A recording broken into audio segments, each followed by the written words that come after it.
There is a lot to love about the Mark Webb Spider-Man movies. For one thing, it managed to successfully set itself apart from the previous Sam Raimi trilogy in terms of tone, color palette, soundtrack, and cinematography.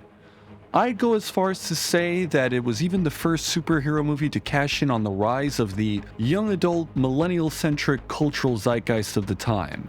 And perhaps it may have worked a bit too well, because if you were there for when it first began production, you will probably remember the ridiculous accusations that this new version of Spider-Man was deliberately being designed to attract emo kids, hipsters, and Twilight fangirls all at the same time. How dare you pass judgment on those 12-year-old girls who like vampires?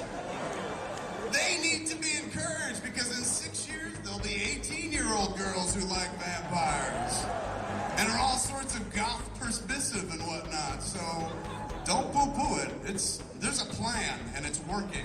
However, if there was one issue that I personally had with the Webb duology, it's that they dropped the ball on one of Spider-Man's biggest selling points, his rogues gallery. Spider-Man is to Marvel what Batman is to DC. Not only are they both the most popular characters of their respective companies, but they also boast an incredible assortment of unique, entertaining, and complex villains. Batman's are often themed around various psychological and mental disorders, whereas Spider-Man's are often centered around the question of, has science gone too far, and other perils of modern technology. And really, that is often what makes the best kind of antagonist, one who not only stands in the way of the protagonists achieving their goals, but who also challenges the protagonist's beliefs and values. Take Spider-Man, for example.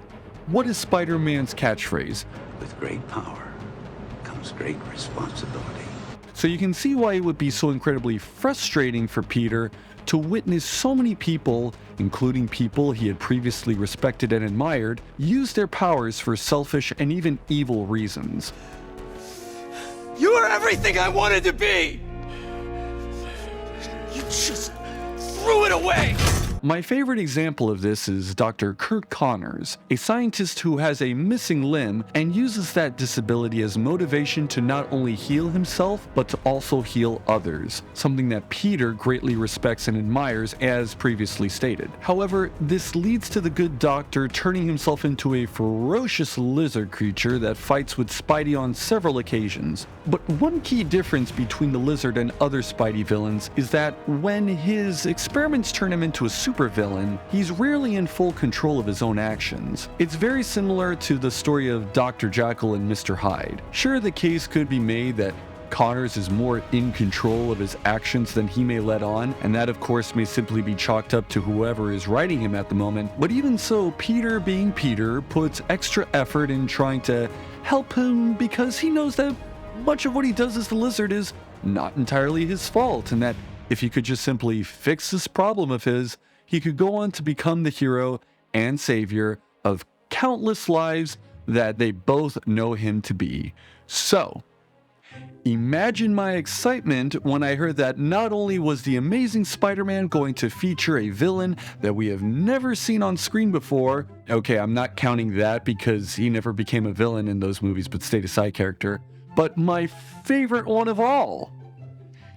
Now imagine my deep frustration when they revealed that the lizard not only possessed this weird, awkward turtle head, but also has a really silly plan to take over the world. One that was wholly unnecessary and went against the somewhat more grounded tone that the films were originally going for. Basically, what I'm trying to say is that the lizard was not handled well and deserved to be portrayed in a better and more sympathetic way. But that's not exactly what my plans are for this video. Rather, I think that part of the problem with the Amazing Spider-Man film's villains is that they weren't just written poorly, but that the villains used in the films were the wrong ones used in general. In particular, the lizard. I took it upon myself to rewrite this whole movie about half from scratch to see if I could make a better version than the one we got. One that not only establishes a really good origin story, but also fixes and solves a lot of problems that were present both in the first and second one. and possibly the third one that didn't get made. So you might be thinking, well, who the heck are we going to have be the villain in the first movie if not the Lizard? I think that the best villain to start the new Mark Webb films would have been Electro. I know this might not be a popular opinion, but I actually kind of really like the incarnation that we got in Amazing Spider-Man 2, insofar as he's a Spider-Man fanboy who unknowingly shares much in common with Peter. We've seen this type of character done before in both the Riddler for Batman Forever, as well as I forgot his name, Guy Pearce's character in Iron Man 3. But like I said, the thing that elevates Max Dillon in this version above those two is the fact that he actually shares a lot in common with Peter Parker. He's put down, pushed around by others, and that's when he's not being flat out ignored. He has difficulty taking care of his mom, and he also doesn't really get out much and socialize with his peers, let alone with women his own age. Max is intelligent, but his introversion prevents him from asserting himself at work, and we see moments where he is bullied by Alistair Smythe, almost parallel to Peter and Flash Thompson. In short, Max Dillon would be a sort of anti-Peter, appearing as an antagonist that, upon defeating, Peter can realize what it is that he needs to be rather than what he merely wants to be. It's a shame because under different circumstances, the two probably could have been friends. This is an aspect of Electro that, in my opinion, was criminally unexplored in TASM 2. So in this rewrite, not only will he be further developed as a character, but also be given room to do so, since it's just him and not any other villains wasting space. That being said, however, I do wish to include another character that I think needs addressing. In The Amazing Spider-Man 2, there are three characters that kind of perplex me. The first one is the glorified cameo that is the aforementioned Alistair Smythe, played by BJ Novak. The second one is the ridiculous blood libel that is Dr. Kafka, who could have easily been Dr. Octopus instead, but whatever. And the third is none other than Dane DeHaan as Harry Osborn. All three of these characters seem like they are nowhere near fleshed out. In particular, Harry, who is made up to be very important, while only having less than half a movie's worth of screen time. We have to watch him be introduced as Peter's best friend ever, despite there being no mention of him up to this point. We have to believe he's a sympathetic character because he's had some disease that makes no sense, and then have this rather goofy negative character arc in which he not only becomes the Green Goblin and kills Peter's girlfriend Gwen Stacy, but is then set up for a future movie involving yet even more villains who would likely get the exact same treatment he did. This does not work for me, because I do not think that the Osborns need to be featured anywhere near as prominently in the Webb films as they were in the Raimi ones. There is, however, a large amount of story beats to work with. What if we could take these three characters, amalgamate them into one that doesn't have to be Harry, and thereby have a compelling antagonist on the back burner for the entire trilogy? What if we could utilize the Osborn Curse storyline in a way that actually makes total sense? Isn't that the question of the day? And what if we could even make proper use of the storyline involving Peter's parents being spies? Isn't that the question of the day? This is The Amazing Spider-Man Rewritten.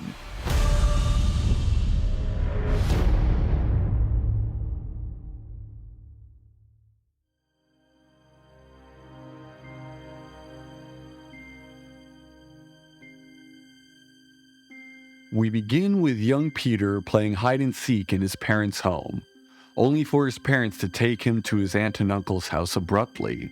Things would go the same as the original, however this time. After Peter sees his parents leaving, Uncle Ben tries to cheer him up by asking Peter if he'd like to play his favorite game, hide-and-seek. Peter covers his eyes, we cut to black, and then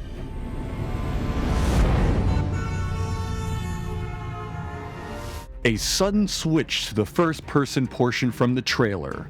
In order to differentiate the Mark Webb trilogy from the Sam Raimi one, we are going to do what both Spectacular Spider-Man and the MCU did, and have Spider-Man start out this movie already having been Spider-Man for a while. Another key difference is that when Spidey lands on the building and we see his reflection, the outfit is different from the one we see in the trailer. This one will be much more DIY and cobbled together from regular clothes. I'm thinking something that looks like a cross between the original Scarlet Spider outfit and the now famous Rosie Higgins fan-made outfit. Something that is very clearly homemade, but still retains a level of youthful charm. Peter gets a phone call from Aunt May reminding him to get the eggs after school, and Peter arrives just as class is about to start.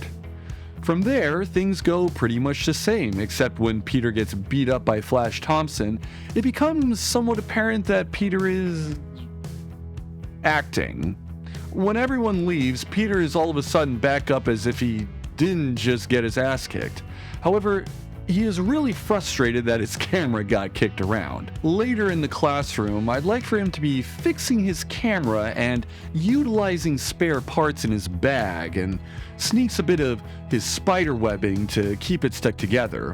Oh, did I forget to mention? He has organic webbing. I'm sorry, I don't like web shooters. I've always preferred organic webbing. If anyone's interested in hearing about it, I'd be more than happy to explain all of the various different reasons and ways that I think organic webbing is better. Basically, the short version is that not only are there more than enough other ways to demonstrate Peter's intelligence, but organic webs just make more sense in universe anyway.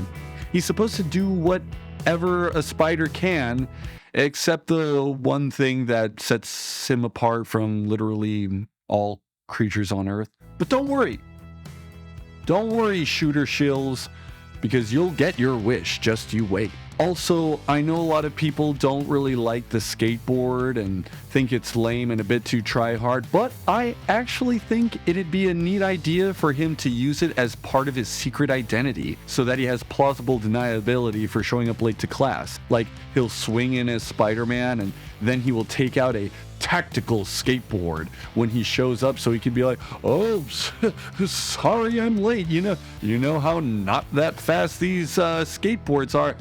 Am I right, principal? Now, after school, we would then move to the nighttime scene with the criminal breaking into the car.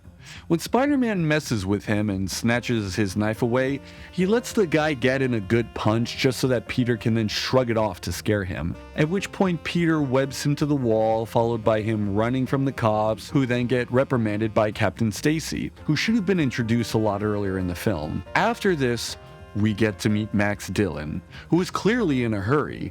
He's got his blueprints and some files, only to trip and drop everything. He loses his glasses, and the papers fly everywhere, the wind blowing them all away.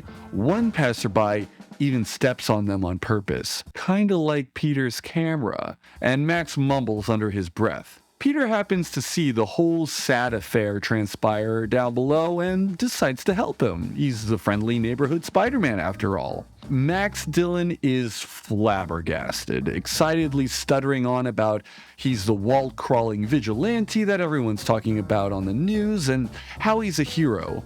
But Peter, being the ever-humble guy he is, says that it's guys like Max who keep the city running and actually make it great. Max nervously shakes his head, saying, oh, he's nobody's special, but Spider-Man tells him that that's not true. Oh, I need you. You're my eyes and ears out here, all right? And that he needs to stick up for himself. This makes Max swell with joy. Nobody's ever been so nice to him before. One of the best things a writer can do to introduce their characters is to do so when they're in the middle of doing something that is quintessentially them. Something that allows them to be in their element so that we get a good idea of what to expect from them. All three of these scenes would do very well to establish to the audience not only who these characters are, but also that this is clearly set up to be a different take on Spider-Man than what we saw in the previous Raimi films, while still hinting at the kind of Spider-Man that we ultimately want him to be. While some people may think that Spider-Man comes across as rude in this scene, it's also important to remember that Spider-Man was very much like this in the original Lee and Ditko comics. Anyway, Peter arrives and forgets the eggs. Before he can go back out and get them though, Uncle Ben asks for some help with the flooded basement, and things proceed as normal until he discovers his dad's bag. When Peter looks at the photo in the bag, in addition to Dr. Kirk Connors and Peter's father, there will also be his mom, Norman Osborn, Miles Warren, and Spencer Smythe. Uncle Ben says that he should pursue an internship at Oscorp, seeing as how he loved the field trip his class went on a couple months back. Peter makes a bit of a face because, well, we all know how that turned out. Peter checks out the application page over at the Oscorp website and finds a picture of a very pretty blonde girl named Gwen Stacy, who seems to be the face of the internship program there. Needless to say, Peter is smitten. But after spending some time looking at the contents of the folder and having his nice talk with Uncle Ben, he ultimately agrees. And so the next morning, we get the scene with Max at his apartment fantasizing that he and Spidey are best friends, followed by the scene with his mom.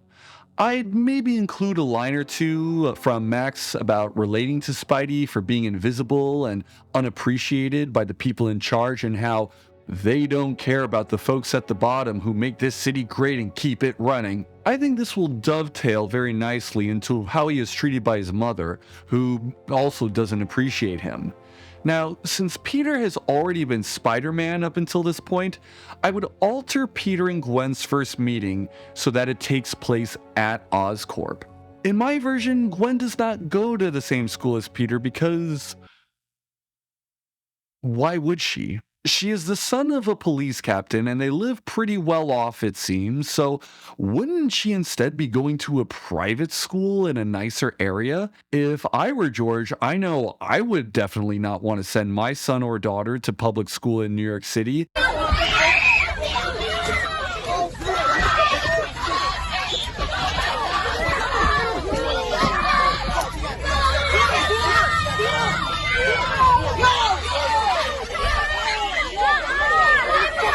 No fucking thank you. I don't care if you slapped science on there, you ain't fooling me. I always found Peter and Gwen's relationship in the films to be kind of like Lady and the Tramp, or Aladdin and Jasmine, or some other Disney-esque dynamic that would give Peter more motivation to do better in school, because he would like to be closer to Gwen more often.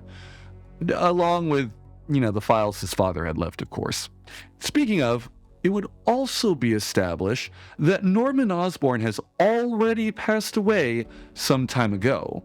However, video footage of him talking about Oscorp and the potential experiments they had planned still adorn the facility, making him out to be sort of like Walt Disney at Disney World. He may have died, but his ghost still haunts the place in a weird way. Man, we're really laid it on heavy with the Disney comparisons. Also, we can maybe have a passing comment by one of the board members about his son Harry being away at boarding school as, a little Easter egg. The meet-cute between the two would occur at the front desk. When Peter walks in, a security alarm goes off, and Peter has to turn in his camera to the front desk.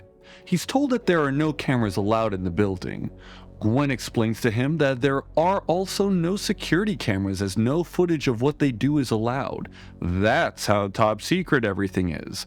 Okay, maybe there are some security cameras and whatnot, but fairly minimal. I don't know, you'll see what I mean later. Now, that doesn't mean that there aren't plenty of security guards around, so we'll have fun with that later. Now, instead of this lady, like I said, I'll just have it be Gwen handing out the badges and Peter doing that awkward moment with the name tag. Then we get the scene with both Alistair and Max. Now, here is yet another big change. So, Alistair would not be played by BJ Novak. In fact, BJ Novak could play Max Dillon for all I care. Instead, Alistair would be played by Ian Somerhalder, because he was one of the big it guys of the time, and he also has a lot of natural charisma.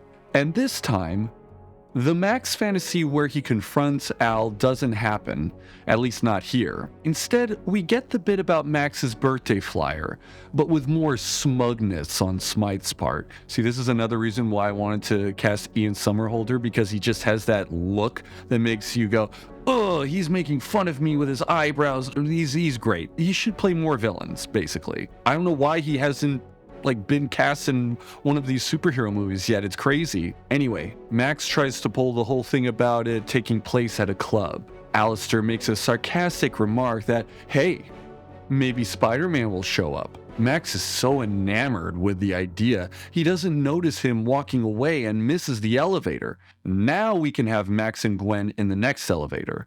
This makes the meeting between the two much less coincidental and more sensical because they were already right there. Afterward, Alistair Smythe arrives with Gwen to show the new interns the designs of the recently built Oscorp power plant and how they are on the brink of fueling New York City with clean and renewable energy. Not just green energy, but blue energy. We get a little moment with Peter demonstrating knowledge of the power source, and Alistair is rather impressed.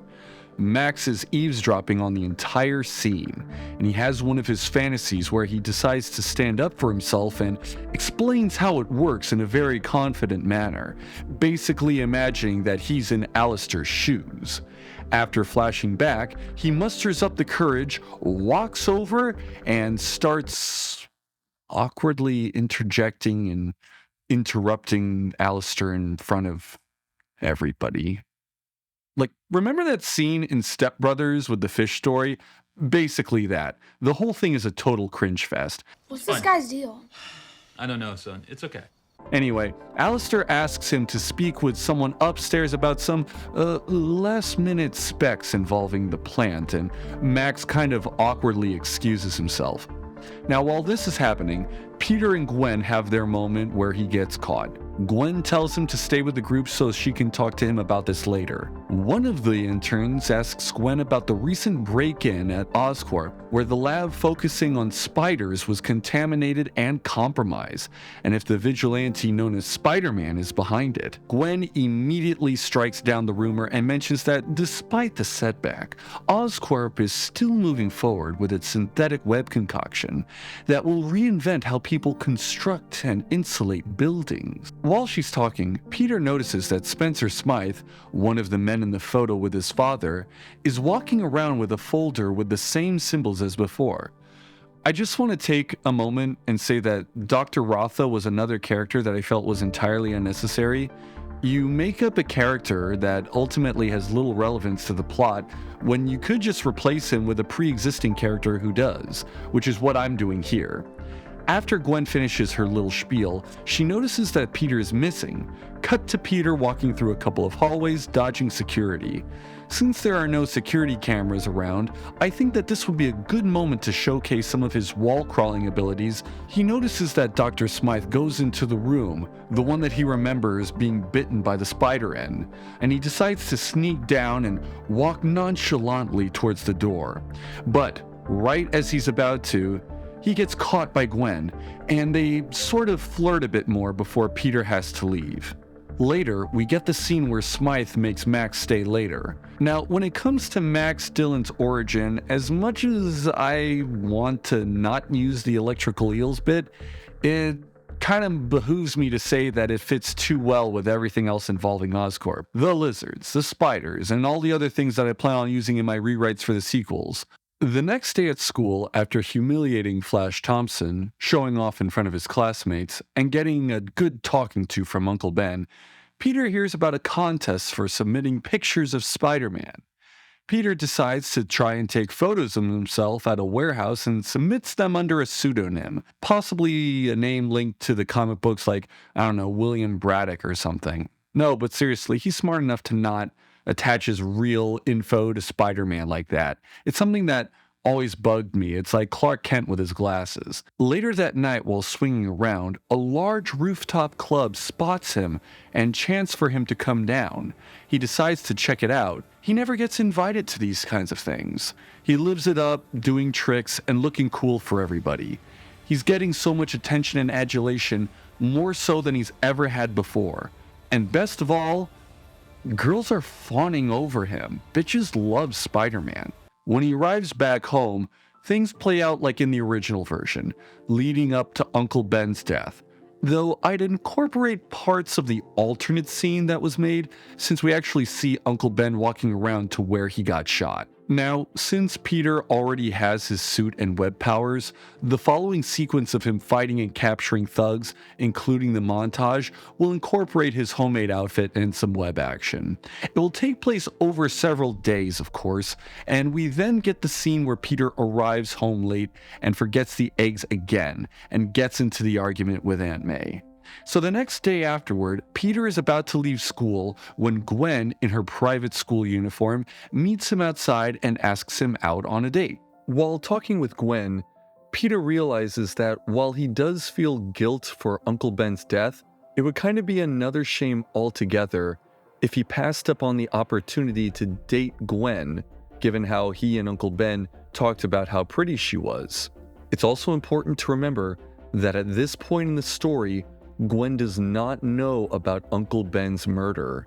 As soon as they each go home, we then see that they are being spied upon by Miles Warren and a couple of his agents, alluding to how he's not simply the son of Richard Parker, but that he could potentially pose an issue if he's getting too close to law enforcement by dating Captain Stacy's daughter. Then they talk about Max Dillon, or what's left of him.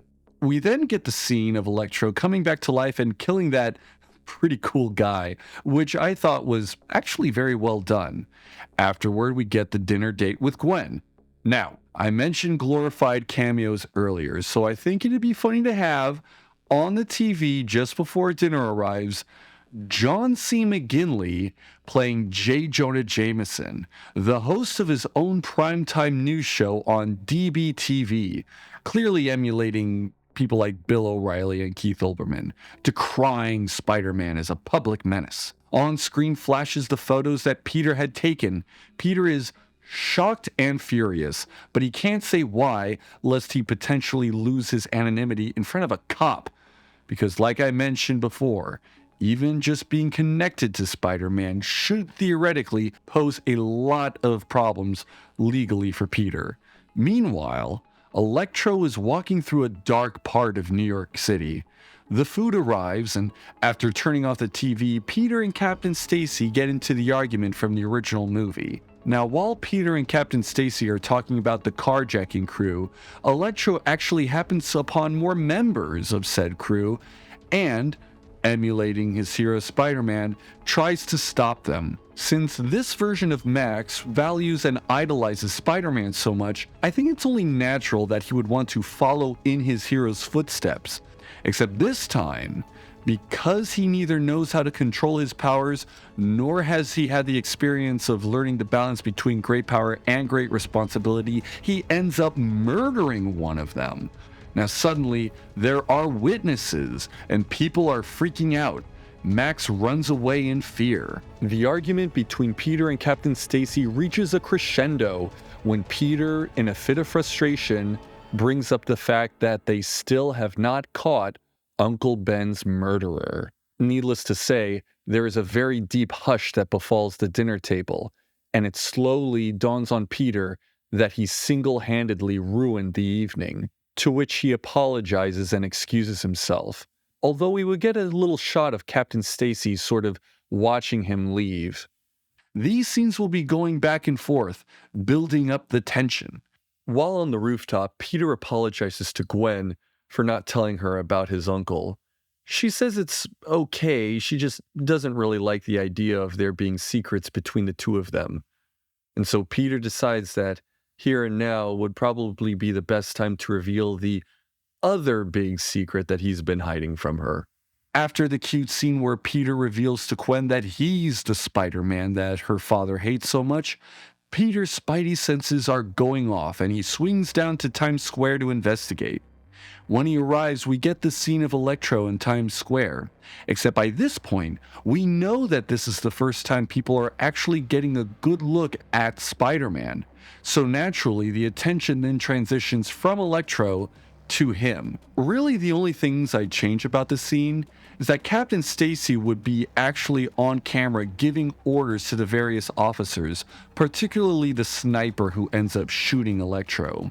Peter's organic webbing poses a bit of an issue, because it is not resistant to Electro's bolts, so he does get zapped quite badly. We'll be cutting the sequence on the steps because that seemed a bit too much time and style over substance, and really, we already know that Peter is skilled enough for these types of things. We don't need to give him bullet time. I mean, his spidey sense is good, but it's not Max Payne good.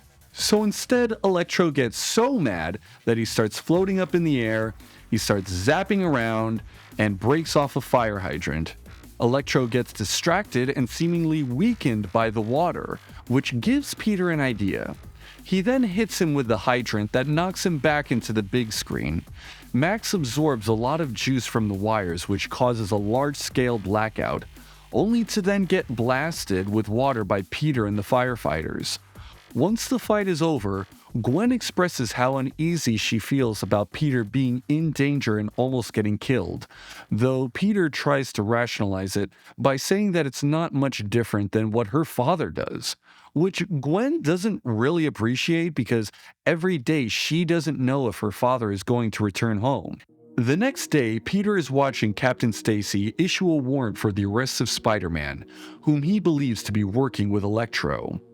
We can follow this up by another moment of JJ expressing how much of a problem Spider-Man is. Needless to say, the blackout caused by Electro has now resulted in lots of looting and other forms of opportunistic crime occurring within Manhattan, which has caused the NYPD to get spread out rather thin. I know Kevin Feige told the folks at Sony to not include scenes of people looting, but if you're going to have a crime fighter in New York City and not acknowledge... For the past few days, many government leaders have said outside groups are responsible for sites like this, violence, smashing of windows, and looting from our stores. But today we learned a majority of those people who have been arrested are from right here in the New York City area.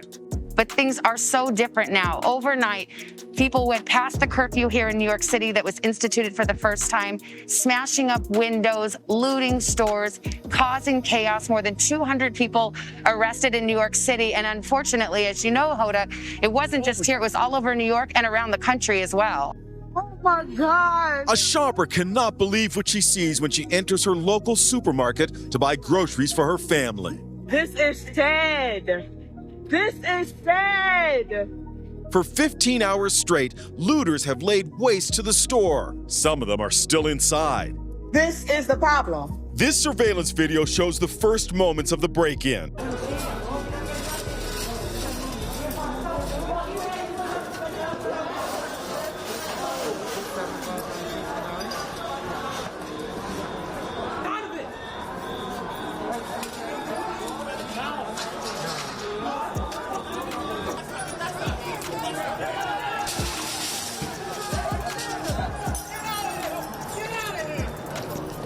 Then I can only imagine Feige telling Webb, Lie.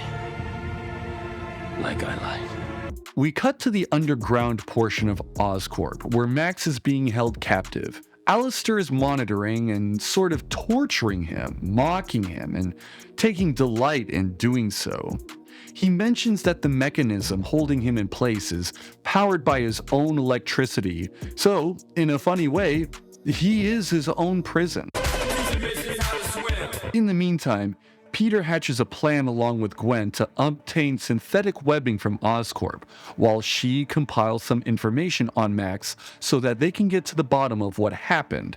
Then she can of course inform her dad, and the two can eventually possibly help Max. Because if Spider-Man can prove Max isn't a bad guy, it'll also help his reputation as well. We then get the scene of Gwen looking into information about Max Dillon, with Peter snagging one of the canisters and putting it in his pocket. We get a bit of a flashback of him several months ago, having snuck in and getting bit by the spider. Clearly, Oscorp will have moved on to the next phase of their project, and the spider cage will no longer be there. Instead, it's the conveyor belt, and Peter is thinking of all sorts of things that he can use this synthetic webbing for. On his way out, he slips the canister into his empty camera and leaves. Gwen, on the other hand, is in the elevator with Alistair Smythe, who asks her how she's doing and what it is she's visiting for. I really love villain scenes where the bad guy sort of subtly hints that he knows what's up. In fact, one of my favorite villain moments is the scene between Pepper Potts and Obadiah Stane from the first Iron Man movie. After having left Oscorp along with Gwen, we then get a montage of the two creating a new spider suit out of various insulative materials in order to stay safe against Electro. I think this would be a very great way for the two to bond. Now that Peter and Gwen have devised the plan, it's time for that plan to completely fall apart. Electro has been focusing everything he can into trying to get out of his containment device. Meanwhile, Peter has managed to sneak his way down to the basement of Oscorp and eventually gets to the laboratory with Max in it. The security guards show up, and so Max suspects Peter of having brought them down there. Max escapes his confinement and zaps Peter pretty bad into a wall, then kills all the guards. After having escaped the lab, Electro goes through the basement of Oscorp and starts killing people indiscriminately. It'll be a rather nasty scene, and it'll make him appear much more threatening. Max confronts the Smythes in Spencer's office and kills him, forcing Alistair to witness it. Peter comes to, his new insulative suit having protected him. Meanwhile, Electro is zapping Alistair to torture him, just like how he was tortured in the lab. But Gwen arrives just in the nick of time, asking Max to stop from killing him. Max is sort of taken aback by this. He remembers her from the elevator and how she remembered his name. She tries to calm him down by bringing up that day and how they talked about Spider-Man together and that Max was going to have an awesome birthday party, and that they still could and maybe get Spider-Man to attend. Max starts to get angry again because he feels that Spider-Man betrayed him the first time. You abandoned me. Left me in that place. Let them hurt me. All alone in the dark. But suddenly, he comes to the awkward realization that he doesn't know Gwen's name either. Just then, Peter arrives to help out the two, Gwen obviously happy to see them. And so out of fear, anger, embarrassment, and confusion, Max disappears through the electrical grid. Now we sort of see the new power that he has. After he disappears, Peter and Gwen surmise that the only place that he would likely go to would be the newly formed Oscorp plant. Since he is severely weakened, it would logically follow that he would do a repeat of the other night where he sought out a power source to refuel himself. Gwen urges Peter to run and get help. Meanwhile, Alistair, lying on the ground, mentions to Gwen that he can't move or even feel his legs. As Spider-Man chases Electro across a bridge to the location of the plant, Electro knocks several cars off of it, which prompts the rescue scene involving Spidey saving little Jack with the mask. Peter urges to the man that he needs to get him and his son as far away from the power plant as possible. Max Dillon's mom is one of the people in the hospital where Aunt May is now working, and all of a sudden she's scared and wants to know where her son is. Now, instead of the crane operator summoning all of the other cranes, instead we get a bunch of guys who hear that Spider-Man is in trouble and that they need to help him by shutting off as much of the power at the power station as possible. The fight goes on the same for the most part. I think, though, that I would like more dialogue between Spider-Man and Max than what we got in the original version. Like, Peter trying to get through to him and tell him that he can still be a force for good.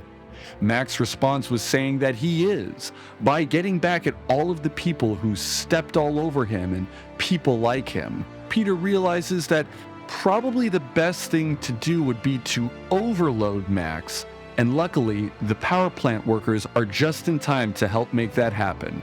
So Electro ends up being overloaded by the power grid, and while it may seem a bit cliche, I thought it would be pretty neat if Electro got absorbed into some bolt of lightning that came from the sky and left only behind the little head thingy, kind of similar to the finale of Powder or the ending of Akira. Spider-Man has saved the day and Captain Stacy arrives. The police all show up behind him and try to apprehend both Peter and Max. But obviously Max isn't there, so they all have to take it all out on Spider-Man now. But the workers explain to them that Spider-Man saved the city and that he was the good guy all along. Captain Stacy sort of lets him off with a warning that he better stay out of trouble. Peter thanks him and tells him that he now has a much deeper understanding and respect for his job. Captain Stacy kind of gives a not-so-subtle wink and says, "Likewise." Peter calls Gwen and meets her at the hospital where they were treating Alistair. She tells him that the doctor said that it's unlikely that he'll be able to walk again. Even so, Peter thanks her and congratulates her for being able to save his life the way she did, and that the two of them make a really good team. Gwen tells Peter that she rather likes the idea of being with a superhero. Peter sort of rebukes this by saying that he's not a hero, he's just an average guy. But then Gwen tells him that that's not true. The city needs him, that he's special, that he's amazing. Then we get the whole bit of Spider-Man swinging off into the night sky. You know, every Spider-Man movie has to have a scene where he swings off into the distance. Although I will say, one cool thing about this movie that the other ones did differently is that Spider-Man swings toward the camera. But then again, it was in 3D, so, you know. Now on to the topic of bonus scenes, for which I have two. First, the mid-credit scene. I also think it would be rather tragic but touching at the same time if at the end, Max's mom is now in an assisted living facility and suddenly the radio turns on. We get to hear this beautiful, soulful rendition of Happy Birthday, almost as if Max isn't really gone. Now, when it comes to the after credits bonus scene, Miles Warren visits Alistair Smythe in the hospital. They get to talking about what their plans are going forward. Alistair tells him that all he can think about is how he plans to put an end to people like Electro and Spider-Man, both of whom he believes to be responsible for the death of his father. And there you have it. There is my version of The Amazing Spider-Man 1. What did you folks think? Did you like my new direction with the movie? Were there any things that you would have preferred had stayed from the original? Or are there any things that you would have done differently entirely for either the original version or my version? Let me know down in the comments down below. I'd love to hear all of your suggestions. And while you're here, check out these other rewrites for other films and series that I have done in the past. Until next time, this is Jay Brad, signing out.